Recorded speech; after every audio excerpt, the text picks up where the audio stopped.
Robbie Nielsen steps up. That's just calm from Robbie Nielsen. I tell you what, the one thing that boy's got is good steel. And here comes Grantner. Chance for David Graham. Brilliant! Oh, what a challenge!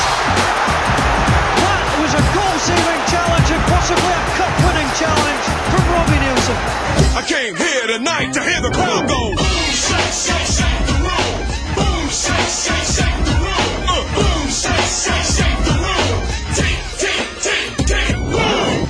We're back. We're back. We're back. We're back. We're back. Hey. Here we are. Brand new season. Yay. Right on the money. Straight in there at the first game of the season. Yep. Yeah. That's where we are. Yeah. Where we have no cares. I'm Nicol. I'm Rob. And we have no cares. I mentioned that. You did. You did. Yeah.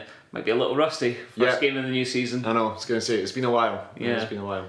Haven't had the best of pre-season workouts, to be honest. We had a couple of friendlies against rival podcasts, but you know, Kind of just like Hearts, really. it was just to get some blood in the legs. It wasn't. Yeah. No, there was nothing really, just fitness. Yeah. Yeah. Bounce podcasts. Behind closed doors.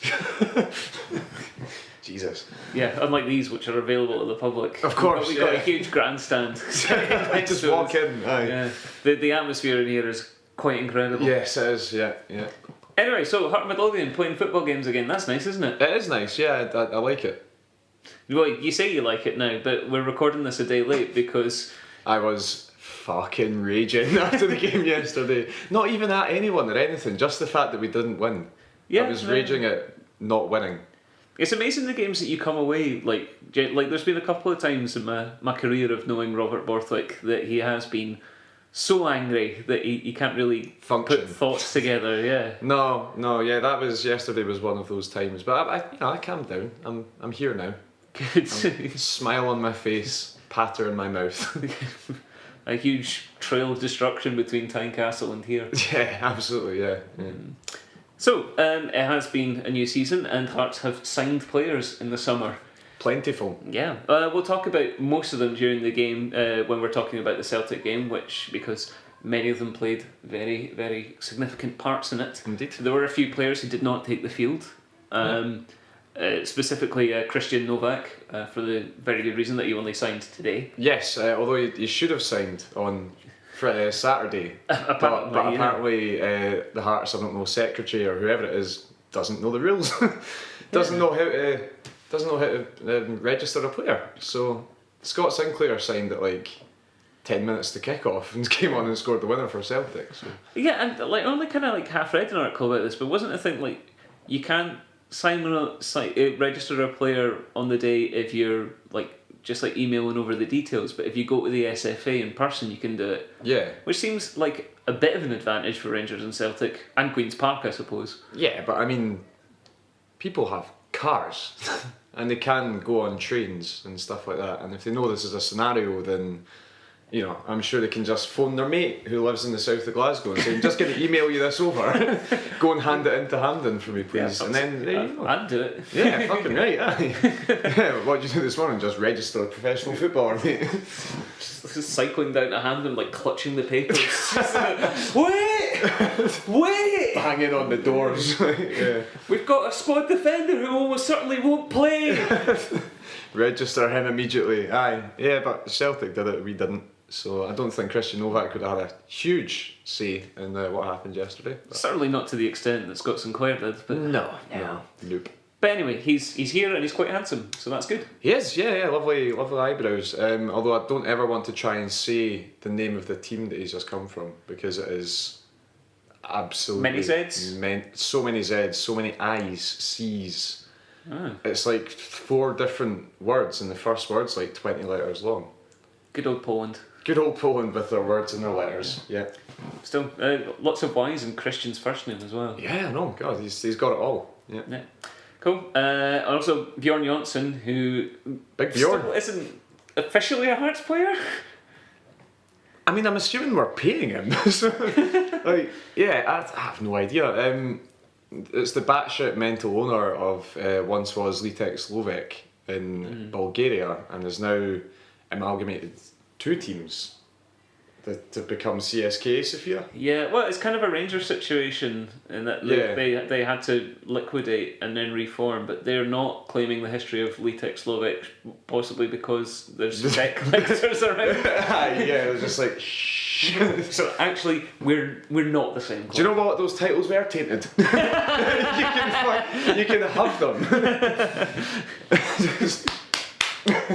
Oh, but Bjorn Johnsen definitely is our player. Yeah, they're very keen on keeping that part of their history. I don't know. It seems that what's happened is, his contract will say Litek Slovak and not CSK Sofia. So I don't think it's that much of an issue. It's just one of those things that's got a lot of red tape to be cut through. But. Yeah. It's not for nothing that Bjorn Johnsen is known as the American Swedish Alan McGregor. Norwegian. Yes. Right. Well, these people who know him, they don't know where he's from. Yeah. They don't know him very well. They're just passing acquaintances. Yeah. Good old Bjorn. But he looks quite exciting, tall and fast. Yeah, absolutely. I mean, Norwegian. Yep, Norwegian. Well, semi-Norwegian certainly. Bjorn in the USA though, so. He's got that on his side. Oh, there Just you wait for all these shit puns. Honestly, I'm buzzing. Osman Soul style. If you wanted to compare him to a recent Hearts player, tall, fast, tricky, likes to take it past men, likes to play in the channels and stuff like that. So yeah, it seems like a logical signing if that's the sort of football we're wanting to be playing again. Yeah. And again, we did see evidence of that against Celtic. More of which later, but we have to talk about our most important signing. Well, the person that will certainly become our most important signing. Victor Noring. Sure, yeah. You weren't thinking of him, were you? No, I'd actually forgotten that we'd signed him. Yeah. To be perfectly honest. Yeah. No, I was talking about the man that will eventually win the World Cup for Hearts. Yes, of course. Just based entirely on his name, the perfect footballing name, Marcus Godinho. Marcus Godinho, the Portuguese Canadian. It's a dream of a name. It is a dream of a name. If you were writing I don't know, some sort of spitting image sketch about a revered South American footballer, you might name him Godinho. It's an actual thing that could be scripted. Yeah, it's the Canadian Revolution. They're all coming over here and seeing Hearts is the best place to be because Dario Zanata's played a few games. If they all come over bearing names like Zanata and Godinho, then I am for it. The other one's called Peyton. Yeah, Harry Peyton. You got to take the good with the bad. I'll take 1,000 Peytons if it gets me one Godinho. Fair enough. But yeah, he was on the bench yesterday actually. He was. Peyton. Yeah, because our striking options were limited. What with Bjorn being unregistered and Whamma being pretty out of favour. Yeah, he's pretty much out the door. But Harry is a midfielder, a creative type. Is that right? He's a box-to-box. I thought he was a striker. And I think he earned his place on the bench because the Little Hearts beat Stirling Albion in the Cup. Yes, and right. He was the boy of the match. The big comeback. Yeah, exactly. The fuck. Didn't see that one coming, but yeah. No. There you go, Rusty McLean scoring an absolute threaker to make it 3-2 as well, apparently. And Harry Peyton pulling the strings. Great. I know very little about that game. Yeah, that's pretty much all I know about that game. But yeah, that was passable. I got through it. Hooray! Yeah, Hearts victory. I'm done with it. 100%. Yeah. Great. Yeah, because we didn't get that much. Well, we did actually. Out of 4 games, we had 2 victories in our European exploits. Yeah, that's true. Yeah. They were terrible victories against the terrible FC Infinite. The Estonian internet cafe. Yeah. Just. No, not good. Turns out, from the first leg we didn't play that well, and then the second leg we basically just went, do you know what we should do? Play high balls into the box. And Infinite just went, nope. No idea how to deal with this, sorry. For at least 3 of our goals, the back post region was just completely undefended. It's in Infinite, it's I think I'd like to jump. Yeah, but I mean... This seems unfair. Any proper defence would prioritise marking Callum Patterson and Igor Rossi. They're 2 slouches in the air. Little guys. Yeah. So they were appalling as a football team. Yeah, Birkirkara were a bit better, but not that great. Not that great. We probably should have beaten them, like not even by playing better than we did. Like the actual performances we put in over the 2 legs probably would have won us it. Should have merited this. Aye. Yeah. If you play those 2 games like 10 more times, I think Hearts go through at least 7 of them, you know? Yeah, exactly. Salmon's disallowed goal, Ozturk hitting the bar, Nicholson hitting the bar, Prince missing a penalty, Juanma not getting on the end of a cross. Like, yeah, we had so many chances, and then they had 2 in the entire tie, and they scored them both. And yeah, it's a bit of a snap back to reality a wee bit. Well, I think the main sort of bone of contention in those Europa League games was that we looked like we were playing pre-season games, which is frankly what we were. I mean, it's not enough time to get that team playing well together again when you're trying to accommodate a brand new focal point of your attack in Connor Salmon. That's a partnership he needed to try and get up to speed with Juanma, and it wasn't great. I think, like, we all know and we all say that, teams need a good pre-season, but games like that, when you're playing competitive games as your pre-season, that really brings it home just how much you do actually need a pre-season. Yeah, absolutely. But then, at least we got a friendly against Fleetwood Town after that. Yeah, well organised. Fucking prick Stephen Presley. He only resigned just to fuck us over, I'm telling you. Well, there we are. Yeah. But the nice news is, once we got into competitive action, it was really pretty good. Yeah, we didn't win though. We did not win, and you were angry, but Yeah. I just, my headline is, let's take all the positives from that game, because it was, like, apart from losing, very enjoyable to watch. The performance was excellent. It did take me maybe 2 hours to come into that part of thinking, because I was always in my head, I was like, God, Watt and Salmon worked really well, but we lost! And that was essentially all I did for a couple of hours. But yeah, I mean, there's very few negatives to take out of it, to be honest with you. I mean, maybe being a wee bit smarter on defending a counter-attack, obviously, because they scored from 2 counter-attacks. And the same thing that is probably always going to be the case if you're a Hearts fan, and, taking your chances. Yeah. Just frustrating when you see attackers and midfielders not take their chances, but if it comes, then we're in for a very, very, very good season. I think largely everything that went wrong in that game was quite explicable. But right, let's focus on the positives. I mean, first of all, just overarching the way we played, like a very cohesive plan, lots of pressing, lots of energy, 4-4-2, just like the ball moving much more quickly and with a lot more purpose than it has Lots of Don Cowie towards the end of last season. And yes, the revelation of the game. Every word you just used there to describe our performance, pressing, energy, that was Don Cowie. He was a microcosm of that. Exactly, he completely led by example. The captain's armband inspired decision to make him the skipper, because I was watching him, quite closely for a lot of the game. He was fantastic. He was speaking to everyone. He was getting them G'd up. Absolutely loved the goal and all that kind of stuff. He was very passionate, and that's the player I thought that we were going to sign in January, but he's just arrived now by the looks of things. But I'll take it. At least he's arrived. Yeah, well, I mean, the first thing is it was a very interesting tactical deployment from Nielsen in the 4-4-2, missing Perry Kitchen obviously through injury. Yeah. He placed Doom as the further back of the two and Cowie further forward, which at first seemed a little weird, because like Doom's played his best games for us as like a number 10 or a second striker. Yeah. Though he has played many games for us very, very well as a defensive midfielder, particularly against Celtic. Yeah.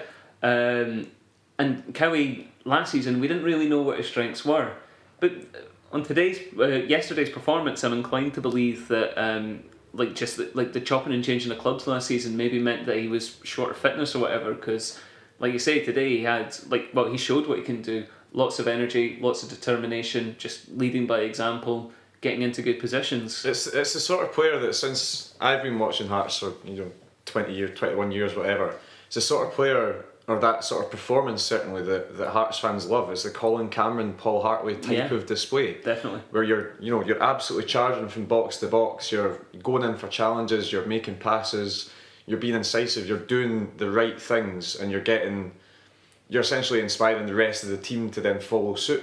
I was just so impressed with him. Yeah. So impressed with him yesterday, and if he can keep that up, then there's some central midfielders in that squad that are going to be shit out of luck if they're wanting to start games. Yeah, well, in that performance, it'd be very difficult for Prince to get in ahead of Cowie anyway.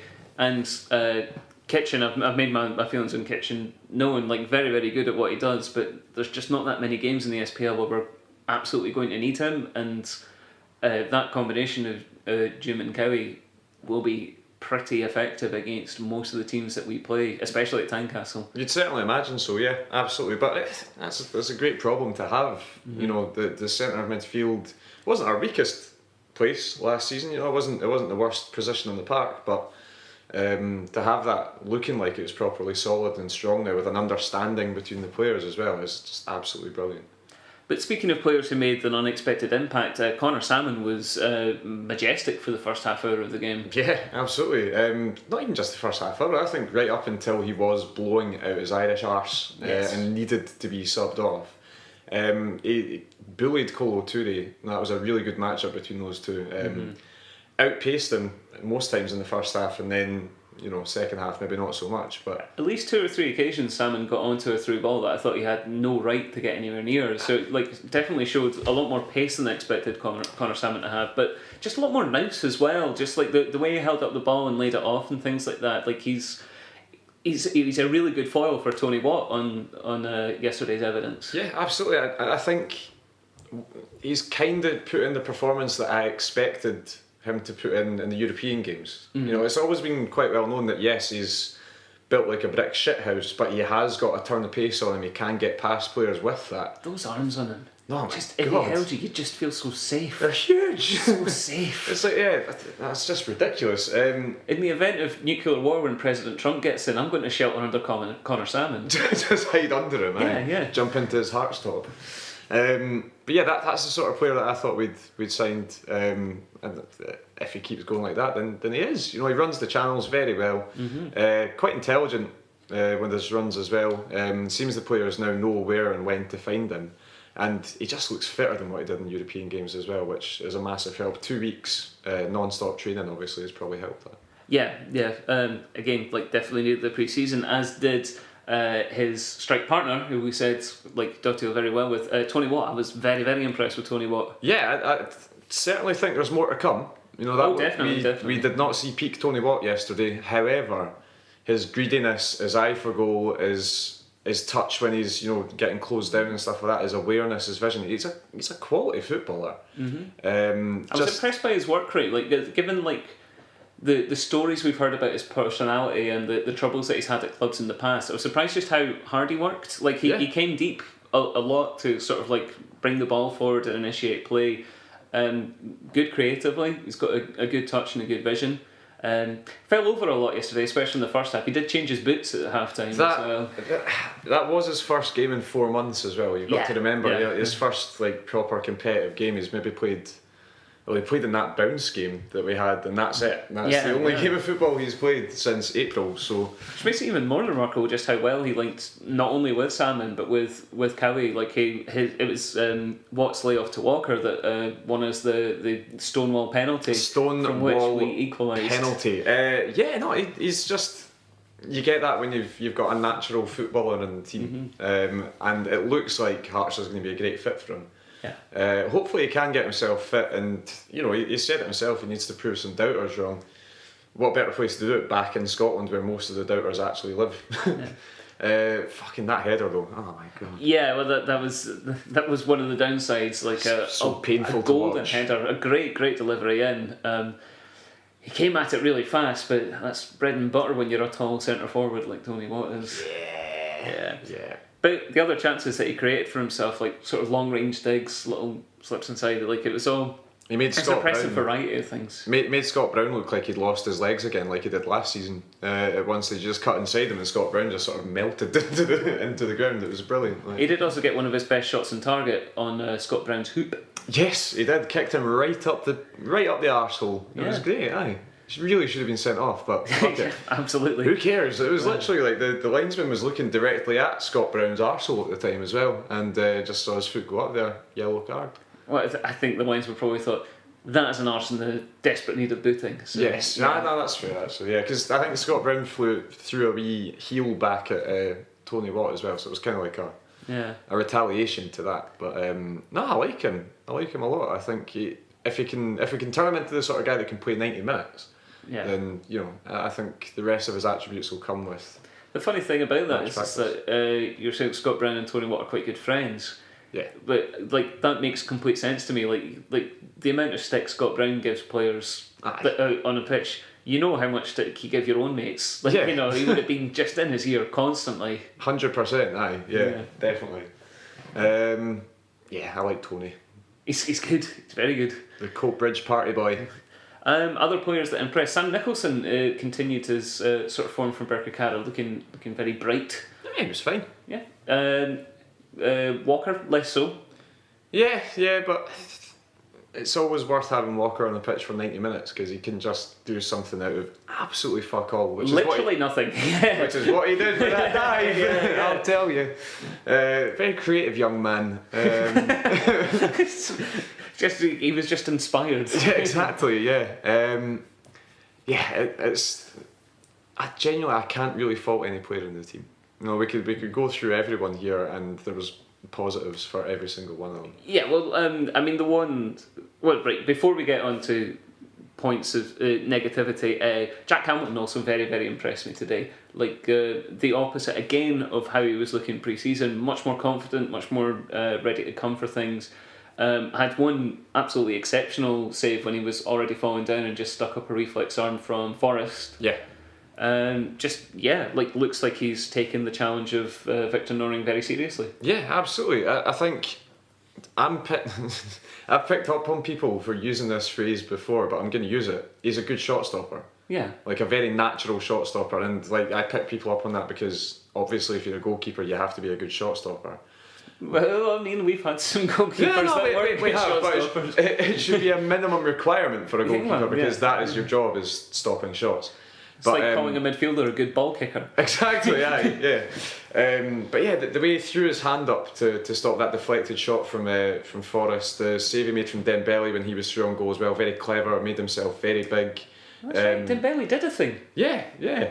He saw the threat, he knew what Dembele was going to try, which was slot it through his legs, so he kind of, almost like an ice hockey style goalkeeper, threw his shin down on the ground, and then obviously that led to Rossi heading it off the line after Griffiths tried to put it in.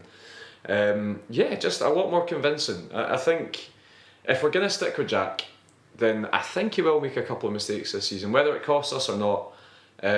However, we just need to stick with him through that. All goalkeepers make mistakes. Craig Gordon made mistakes before. It just happens when you're a young goalkeeper. He signed for Celtic.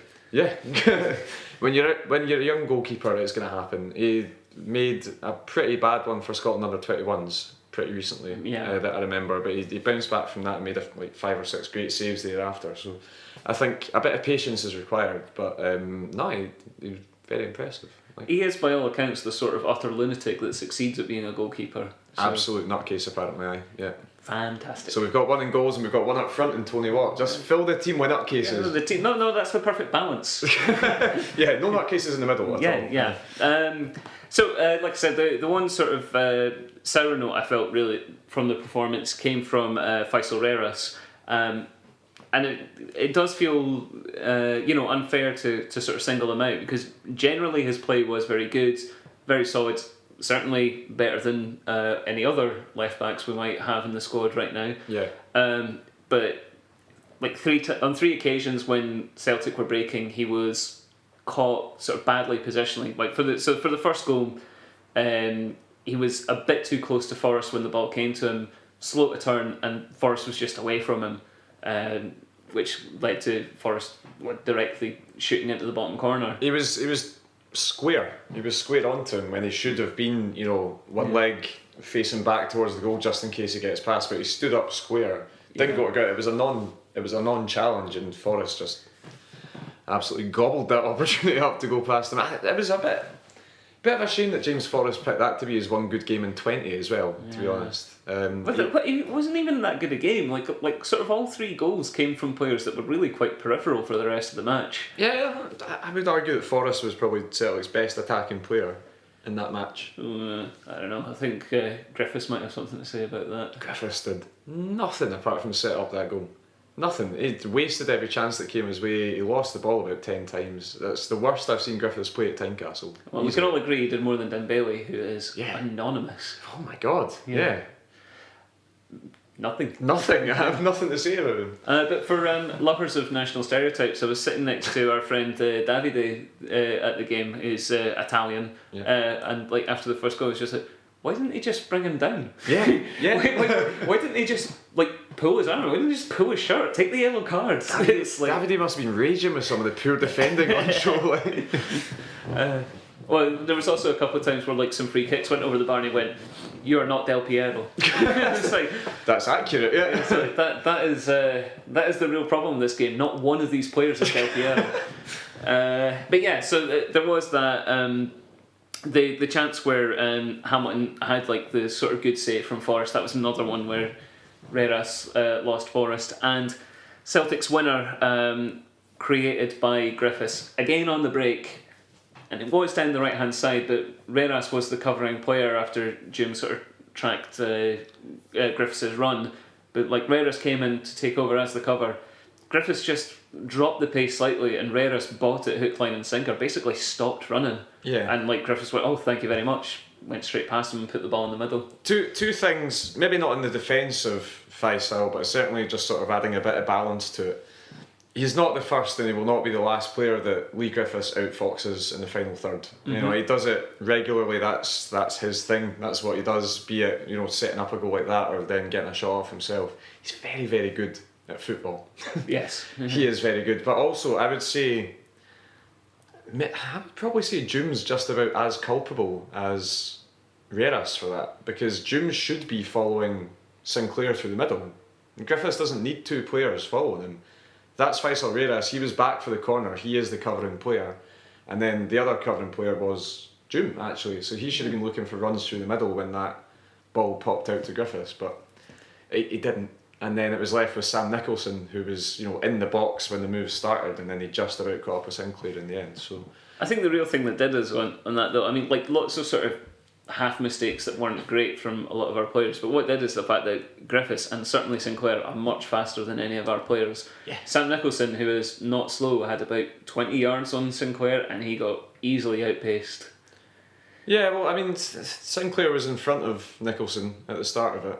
Was he in front of him? I thought it was Nicholson was ahead of him. Sinclair nicked the ball away from Cowie and then started making the run himself, and Nicholson's sort of in the D or on the edge of the box, and he sees the danger and then tries to get back, but just can't in the end. But you know, as soon as you get goal side, regardless, you can still use your body and stuff. It's then the striker's goal to score. It's not the defender's, you know, chance to clear. Yeah.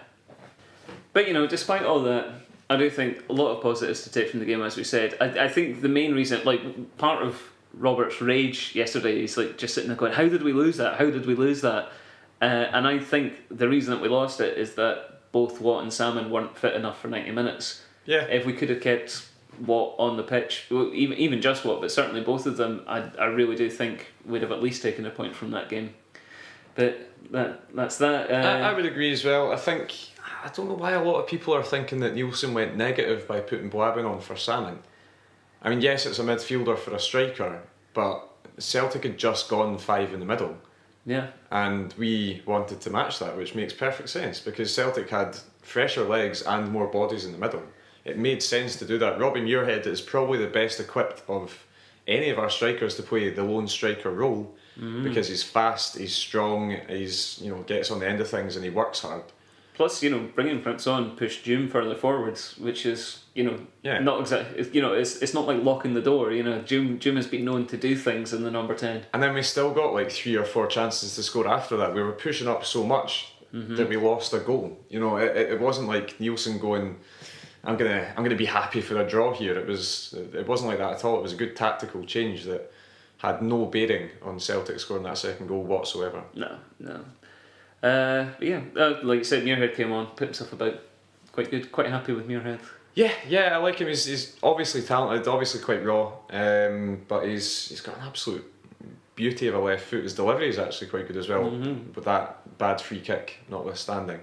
Yeah. But generally his balls into the box, his passes into the midfield are good. I like him. I think he's going to play more than people thought when we signed him this season as well. I think Nielsen's impressed by him and likes his work rate and all that kind of stuff, because he's another one that came with a reputation, not similar to Watt as such, but doesn't train very hard, has attitude issues, all that kind of stuff. But none of that seems apparent just now. Yeah. So generally, I'm again, like I say, like very very happy with the game. I think like we say, Cowie's laying down a marker to the other midfield players. Salmon's definitely laid down a marker to Jonsson that's going to be difficult to get in the team. Be interesting to see if we sign any more midfielders or another winger. But Nielsen is confident of getting another winger in. He said after the match, he's very hopeful of getting a left-sided winger. We need a left footer. If nothing else, we need competition. We don't really have any left footers. No. In fact, in that starting 11, Rossi was the only left footer. Who else do you need? Well, that's very true. Yeah. But yeah, like it's definitely the fixture list hasn't been kind to us. No. Starting at home to Celtic and then away to Aberdeen, but and away to St Johnstone in the cup. Yeah. But like I'm happy that we can maybe do something this season. It's looking very very positive. Especially because Celtic look bang average. I mean, they were missing a lot of their best players. Yeah. And Sinclair had basically been introduced to everybody like at the warm up. Yeah. Like when they were doing the handshakes like teams to teams, like Sinclair went on the back of the Hearts lineup just so he could shake hands for all the Celtic players.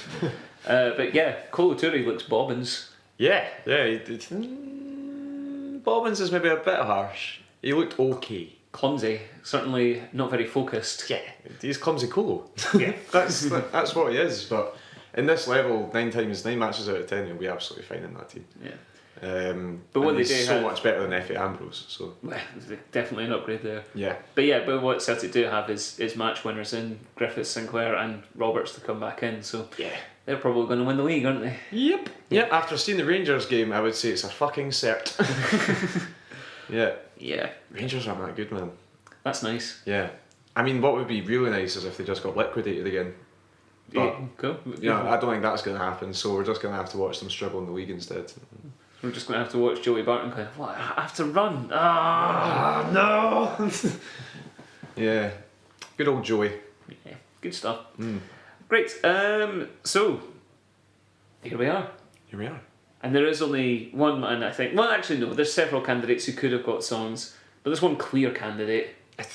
The listeners probably know who it is already. Our handsome Highlander. Our brand new player, apparently. Yeah. I've certainly not seen the likes of him in the team before. Nope. Donald Cowie. Don Cowie. Do you want to go first? Shall I go first? It's really up to yourself. What do you think? You're the host. With the most. Why did you just lie to everyone? I don't know. I'm sorry. As punishment for lying, you go first. Okay. This is something. I thought I saw a man brought to life. He was warm, he came around, and he was dignified. He showed me what it was to cry. Now you could be that man I adore. I don't seem to care about your previous form. Left tyranny crumpled on the floor. Make idiots eat humble pie. The criticisms have run dry. That's what's going on. Now he's fine, he's done. I was out of faith. This is how I feel. You made me feel ashamed. You will get slagged off no more. Jum and Cowie played. Now there's some midfield. I'm wide awake and I can see the perfect guy is done. Fabulous. I enjoyed that. Two things. One, thanks for reminding me that he crumpled Tierney because that was fucking That was great. a fucking beauty. Yeah. David enjoyed that one. Yes. And also, Don Cowie taught you how to cry. Yep. Yeah, it made me very emotional on Sunday. A lot of things happened. Sure. I've got a new favourite player. I'm not kidding. I'm Don Cowie fan club number 1. Cool, I'm glad that's exactly what happened and not just a reach because you were struggling for a lyric. It was a fucking reach. Cowie, a tutor that's due to be a midfield dynamo with skill and pace and a through ball to chase. He could run to Thurso. Cowie started out at Ross County. Last year he underwhelmed, but with the armband on, the Highland on is much better than you. I like that. That's good. Yeah. Who won? I don't know. Neither. Oh, great. Oh wow, that makes your I like that seem a lot less sincere. Oh, it just means it was a draw. Sure. I think you won. We all won because Don Cowie has finally arrived and he's here to crumple Celtic players. Yeah, I just hope he does that in every match, regardless of if we're playing Celtic or not. He just finds Kieran Tierney. Like, Tierney goes out for some milk. Just when he least suspects it, it's like, Cowie, no milk. Wearing his captain's armband. Goes right No fucking milk, through. not on my watch. Lovely Just Highland realised on. we forgot to talk about Scott Brown's continued invisibility to referees. Is it incredible crumpling of Jamie Walker when he was already on a booking? Just after he got booked as well, the most yellow card of all the yellow cards in the entire match, and he doesn't get a yellow card. So yeah, that's just Scott Brown, though, isn't it? The more things change, the more they stay the same. Welcome back, SPL. Welcome back, Scottish football. Scottish Premiership. Yeah. Okay, so if you enjoy Scottish Premier League football, particularly concerning Heart of Midlothian, it's a help for this podcast. yeah. Like. Come back and join us, why don't you? We'll be back maybe next week, but probably not. Yeah, because you're away doing things, aren't you? Yeah. But yeah, we'll be back eventually. In the meantime, if you want to engage with us, provide feedback and content for future episodes and the interactions. Yep, that was good. That was long drawn out, man. I didn't know where that was going. You can follow us on Twitter at We Have No Cares. Follow Nicol directly if you want at Nicol Hay, isn't it? Yeah, sure. And I'm at RF Borthwick. Yeah, for whatever reason you might care about that. No idea. We do have a website, wehavenocares.tumblr.com. At the moment, you'll notice, because you're absolutely listening to this on YouTube, 100%. only available on YouTube right now. We are embarrassingly between servers for the audio files. Hopefully it should be rectified by the next episode. At the moment, you just have our humblest and most sincere apologies. Indeed. Sorry. But yeah. That wasn't humble or sincere, was it? Sorry. That wasn't any better. Right, okay. I thought you were talking about me. It was like I was very humble. I know, no, you were. I wasn't. I sounded like I was being a sarky bastard. You are just a dick. Sorry. Okay, great. About Heart of Midlothian, it's all good. Yeah. Yay! Steve Crawford. Yo, are y'all ready for me yet? Well, yo, are y'all ready for me yet? Well, yo, are y'all ready for me yet? Well, here I go, here I go, yo! Gute Flanke von Hemmel. Achtung, die Schotten im Strafraum, den 2:1 führen. Was für ein Weihnachtsgeschenk.